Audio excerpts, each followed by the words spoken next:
हुजूर सल्लल्लाहु अलैहि वसल्लम ने फरमाया जिसने मोहब्बत के साथ माँ बाप का चेहरा देखा अल्लाह उसे कामिल हाज का सवाब अता करेगा। लेकिन हदीस में जो हुजूर ने शर्त लगाई उस शर्त का ख्याल रखना है। तो हुजूर ने फरमाया तू मोहब्बत से चेहरा देख, तेरे रसूल का वादा है रब मकबूल हज का सवाब देगा। सहाबी अर्ज करने लगे या रसूल अल्लाह सल्लल्लाहु अलैहि वसल्लम अगर मैं 2 दफा देखूं? तो हुजूर ने फरमाया 2 हज का सवाब।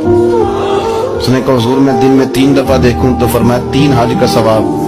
उसने चौथी बार की बात की तो हजरत अबू हुरैरा फरमाते हैं हुजूर ने फरमाया तू जो पूछता रहेगा और मैं बताता रहूंगा तो बात खत्म न करें।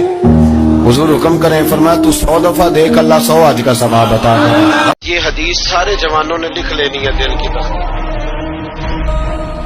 हजरत अब्दुल्ला इब्ने अब्बास कहते हैं नबी करीम अलैहिस्सलाम ने मुझसे फरमाया अब्दुल्ला सारी दुनिया मिल के तेरा कुछ संवारना चाहे संवार नहीं सकती जब तक अल्लाह न चाहे,